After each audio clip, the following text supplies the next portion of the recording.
Berat gila tu. Alright. So welcome back to welcome back to the BGD podcast with your hosts Michael, Haris, and Zafi. This episode we'll be talking about competing in powerlifting, right? And pick up where we left off in our previous episode. And I think one of the biggest questions when competing, or at least before you compete, I think a lot of people tend to ask themselves is, am I strong enough to compete? And yeah, I think personally, I feel like, I think everyone. I mean, I've asked myself that question before, and I guess the best advice to give, is it's never too early to start. Don't you guys think? Yeah, definitely. Starting competing, I think let's just ask ourselves, right? How long does it take for you to start competing before? I mean, from the start of your general lifting career to your competitive lifting, how long was that? For me, it was literally 10 months. Not gonna lie. From the first time I touched a barbell to the first time I went on a platform was 10 months. And was that meet great? Number wise, no. But was the experience great? Yeah, for sure. So what about you guys? Like, what do you think? Like, do you need that long to start to be on a platform? I think it kind of depends on why you're getting into the sport and why you want to compete in the first place. Because let's say if you want to compete to get medals, and if in Malaysia, you can just start next week and join a category that doesn't have a lot of people. Oh my god.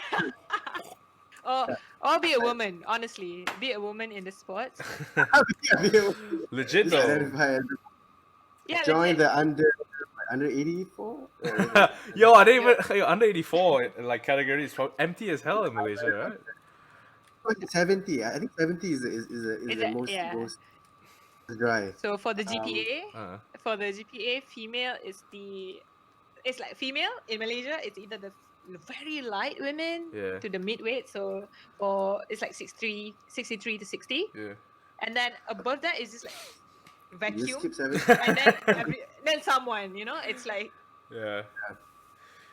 So yeah. So if your goal is to have a specific specific amount of total that you want to hit as your first meet, just because you want to make a mark as your first meet, and yeah, you need a longer time. But like regardless, I don't think that sort of logic. I don't really agree with that kind of logic.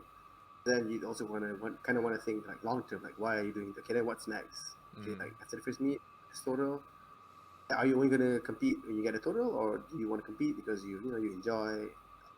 Personally, would recommend a ladder association where you actually enjoy doing the stuff.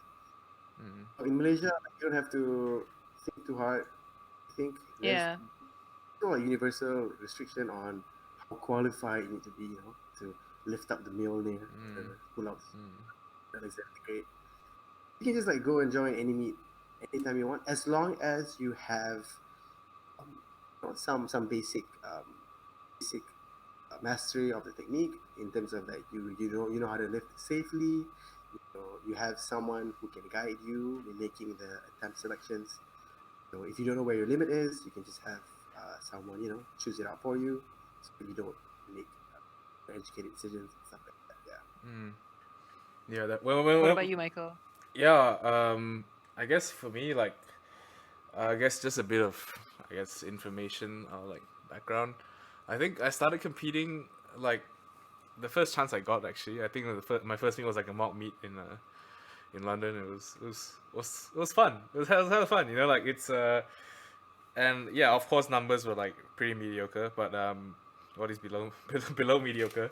But it's about, I think for me it was about the experience, and just kind of getting to know a different community after at least in my previous sport, because I think to me, I think competing is sort of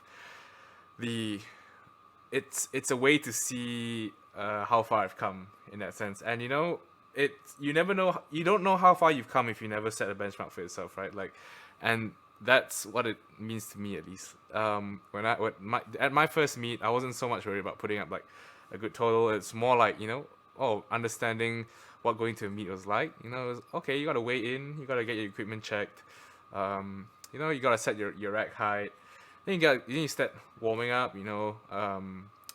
Keeping in mind, when you're gonna lift, and then when it's your turn to lift, go up, get ready, and that whole sort of process to the end of the day, right? And I think it is quite an experience to have, and I don't think there's a time where it's too early to compete. Like, it's just, if you feel like you want to know what it's like to prepare yourself for a day where you got to shine, and I think it's a great experience.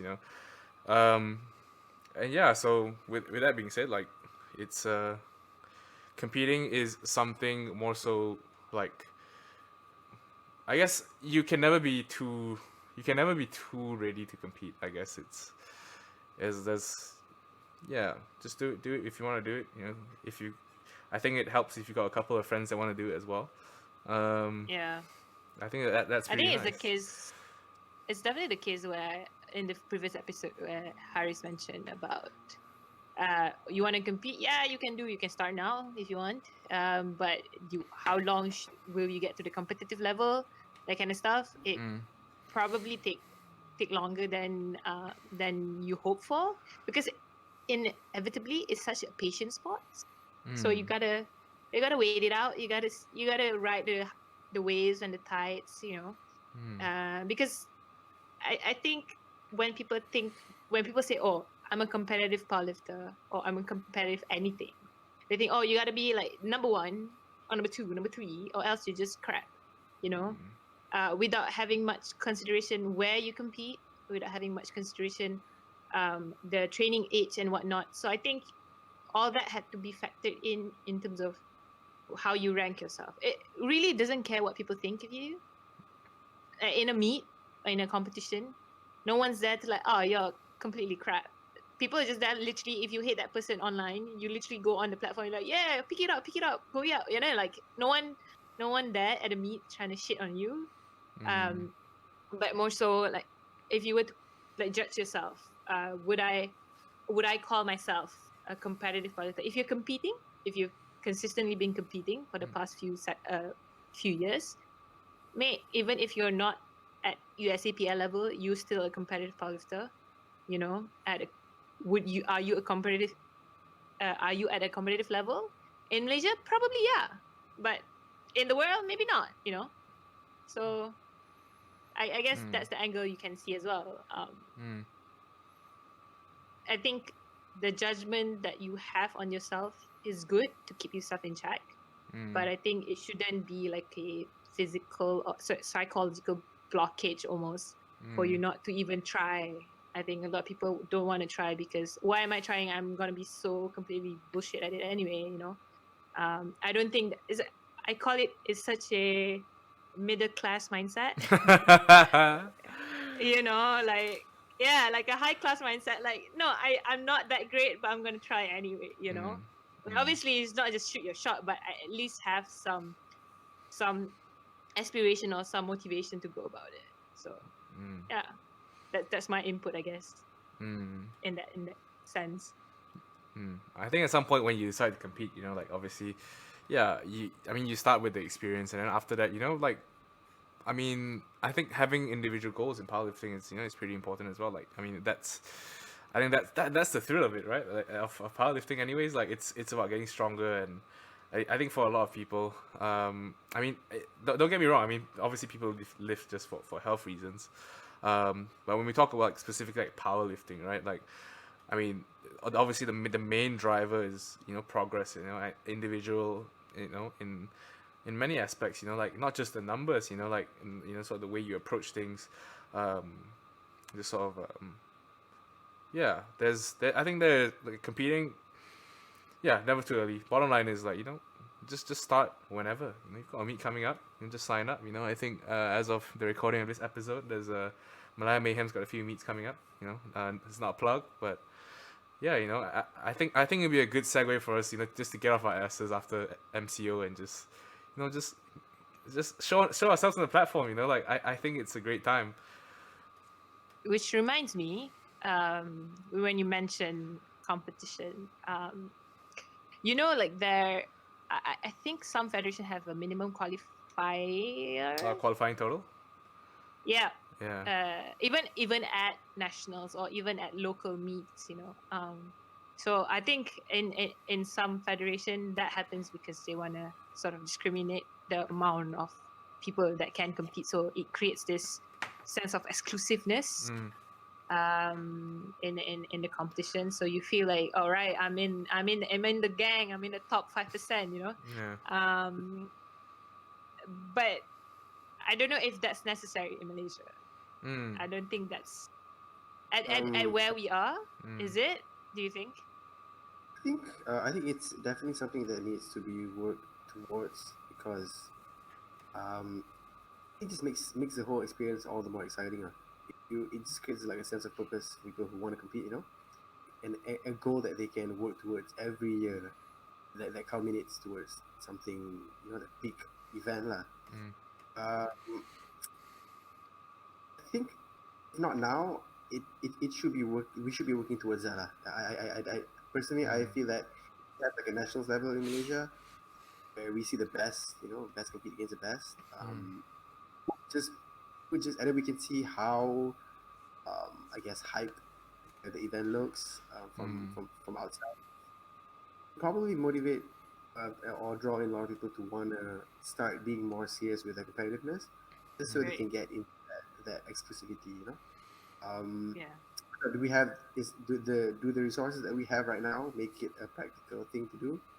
I don't know. I think we just have to try. We just have to try and then improve along the way lah. But I think sooner or later it has to happen. If you ask me. Yeah, definitely. You know? I think okay, yeah. I think as the pool of athletes, you know, kind of expands, like more, at least no, the pool of people powerlifting, right? As it gains more traction in the community, it becomes more of a general sport. Then yeah, you know, you need to start, you know, sort of filtering out, you know, the top 10%, the top 5%, the top 1%, you know, and that's how you drive a sport, right? And that's how you sort of and that's when you can create incentive for people to improve, you know, and to constantly drive forward, right? And yeah, I think it's just like I say, it's just a matter of time, you know, like yeah. I think IPL, which brought me to this point where I think there's ways to go about it. Like I think if in a traditional or conventional format of international powerlifting standards where it's divided by weight classes, then you can filter by qualifying totals or entry totals, things like that. But it's also fun if like, you know how Mayhem does it, where there's no qualifying totals, make it open, but you're going to compete against your like a point based system, and then automatically that system selectively attracts people who are at that level, you know, that competitiveness level. And we got to see that in last Mayhem, at least for the under 80 84 men, under 83 men. There were like 2 flights of, you know, men competing, and they put up very, very big numbers, you know. So, and it was neck and neck. As a spectator myself, I was very intrigued by it, you know. You see, like there's ways to go about and to promote that competitiveness or exclusivity in a competition. That doesn't necessarily mean like you don't have this total, you don't get it, you know.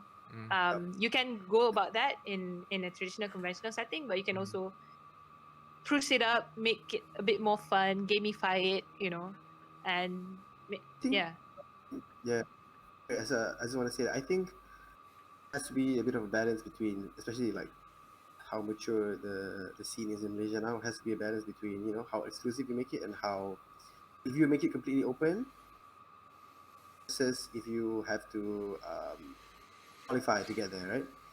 If you make it completely open, I think ironically the opposite is going to happen, where a few people are going to join.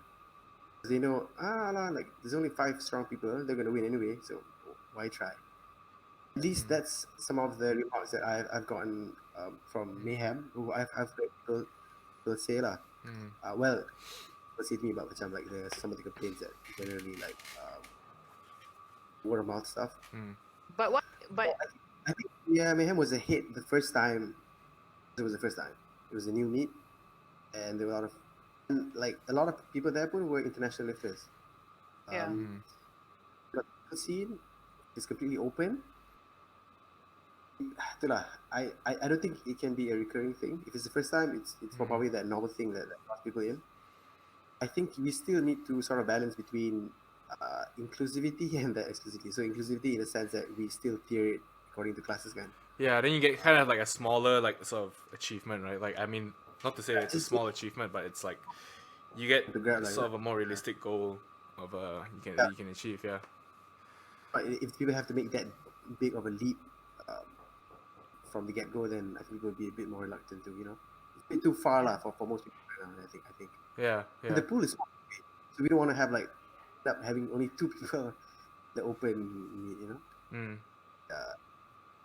That's Yeah. my opinion. I don't. Fair. I think for men, the men category, weight classes, at least in Malaysia, we're talking about Malaysia specifically, makes sense, I guess, to narrow it down now. Now that you mention it, because if you were to look at a competitive, from the athlete point of view, yeah, I think I get the sense of why people would not want to join. But I just find it quite intriguing. People don't extend the same sort of logic to the conventional way of competing, where the weight classes are broken down, right? So clearly, like if there's like 2 or 3 guys in the weight class are very strong, like usually the famous weight classes are the 74s and the 83s men, right? There'll be like, I don't know, 20 people trying to compete for 3 place, and then I don't see the same mindset extended to that sort of format, right? If I'm not competitive, why do I still compete in that format? Like it's the only way, the reason why they do it, so that they tier the competition more efficiently. I think it's It's also the way operational. that meets our position. So like those kind of normal, they don't position like NPA doesn't position a normal NPA meet as the best of the best kind of meet, Right. So yeah, it's just the default state lah. People just come in, they don't expect to be competitive. But if you position it as the best of the best, you will be a bit more self-aware of wanting. I think like will probably be self-aware of. Do I really want to pay this much to lose? That kind of stuff. Yeah. Definitely. Yeah, I get. Yeah, I guess with the different categories as well, like I mean you get to segregate not just like weight as well. You get to like we were talking about MPA having their collegiate meets, and I think that's a pretty good sort of introduction towards like younger lifters as well, like meets like this, they make it, I guess, a bit less intimidating for like younger lifters to join, and it kind of showcases what what our younger guys can do today, even though they might not be putting up as big of numbers as like the guys in the open, but having a platform for like young talent, I think that's a pretty good approach from GPA, if you ask me, compared to the other platforms, just having like collegiates only, and so I guess with this being said, it's not really, I guess we're talking a bit about federations now. It's not really so much focused on who is the strongest. It's more so like it's themed in a way where it allows a sort of a group of people to kind of just be just compete amongst people that go to school or go to uni. It makes things more interesting in that sense, unless you've got like freaks of nature that come in and just kind of demolish the whole scene. I don't think we've had that in Malaysia yet, so yeah. Yeah. But I think having collegiate meets is probably the strategy that's most likely going to unearth like those generic freaks, Yeah. Having that age, I agree, because youth is where it's at. Yeah, so is that. That's me, huh? Yeah. Okay. So I guess that's a bit about competing. We're gonna be segueing into sort of federations in Malaysia, and I think we all have some experience in every federation here. So I think that's what we're gonna talk about in the next episode. So see you guys in the next one.